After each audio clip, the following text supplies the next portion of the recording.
ನೀವು ನೋಡ್ತಾ ಇದ್ರ ಆರ್ಮ್ಯಾಕ್ಸ್ ಕನ್ನಡ, ನಾನು ಸೀಮಾ ಬಂಗಾರಪ್ಪ. ಗಣಿನಾಡು ಬಳ್ಳಾರಿ ಜಿಲ್ಲೆಯಲ್ಲಿ ಸೋಮವಾರ ಸಂಜೆ 4 ಗಂಟೆ ಸುಮಾರಿಗೆ ಕಪ್ಪು ಮೋಡಗಳು ಆವರಿಸಿಕೊಂಡು ಮಲೆನಾಡಿನ ವಾತಾವರಣವನ್ನ ನೆನಪಿಸುವಂತಹ ದೃಶ್ಯ ಕಂಡು ಬಂದಿದೆ.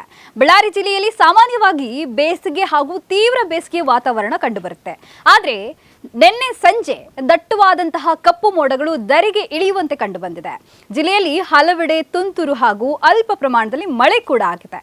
ಬಳ್ಳಾರಿ ನಗರ ಸೇರಿದಂತೆ ಮೋಕ, ಯರಗುಡಿ, ಕೊಳಗಲ್ಲು, ಕೋಳೂರು, ಸಂಗನಕಲ್ಲು, ಸಿರಿವಾರ ಹೀಗೆ ಕಪ್ಪುಗಲ್ಲು ಕೂಡ ಪ್ರದೇಶಗಳಲ್ಲಿ ಈ ರೀತಿಯಾದಂತಹ ಪ್ರದೇಶಗಳಲ್ಲಿ ಮೋಡ ಕವಿದ ವಾತಾವರಣ ಕಂಡು ಬಂದಿದೆ.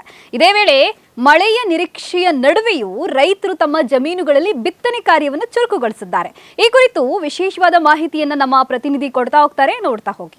ಗಣಿನಾಡು ಬಳ್ಳಾರಿಯಲ್ಲಿ ಈ ದಿನ ಮೋಡ ಕವಿದ ವಾತಾವರಣ ನಿರ್ಮಾಣವಾಗಿದೆ. ಸಂಜೆ 4 ಗಂಟೆ ಆದರೂ ಕೂಡ ಒಂದು ಕಡೆ ಕಪ್ಪು ಮೋಡಗಳು ಬಂದಿರತಕ್ಕಂಥದ್ದು. ಆಲ್ಮೋಸ್ಟ್ ಆಲ್ ಆಗಿ ಗಣಿನಾಡು ಬಳ್ಳಾರಿ ಅಂದರೆ 2 ಕಾಲಗಳನ್ನ ನಾವು ನೋಡ್ತೀವಿ. ಒಂದು ಬೇಸಿಗೆ, ಮತ್ತೊಂದು ಅತಿ ಬೇಸಿಗೆಯ ಒಂದು ಸಂದರ್ಭಗಳನ್ನು ನೋಡ್ತೀವಿ. ಆದರೆ ಇಂದು ಆ ವಾತಾವರಣ ಮರಳಾಗಿ ಈ ಚಿಕ್ಕಮಗಳೂರು, ಮಲೆನಾಡು ಪ್ರದೇಶಗಳಲ್ಲಿರ್ತಕ್ಕಂಥ ವಾತಾವರಣ ಗಣಿನಾಡು ಬಳ್ಳಾರಿಯಲ್ಲಿ ನಿರ್ಮಾಣ ಆಗಿರ್ತಕ್ಕಂಥದ್ದು. ಒಂದು ಕಡೆ ರೈತರಿಗೂ ಕೂಡ ಮಂದಹಾಸವಾಗಿ ರೈತರು ಕೂಡ ಬಿತ್ತನೆ ಮಾಡ್ತಕ್ಕಂಥ ಕೆಲಸಕ್ಕೂ ಕೂಡ ಮುಂದಾಗಿರ್ತಕ್ಕಂಥದ್ದು.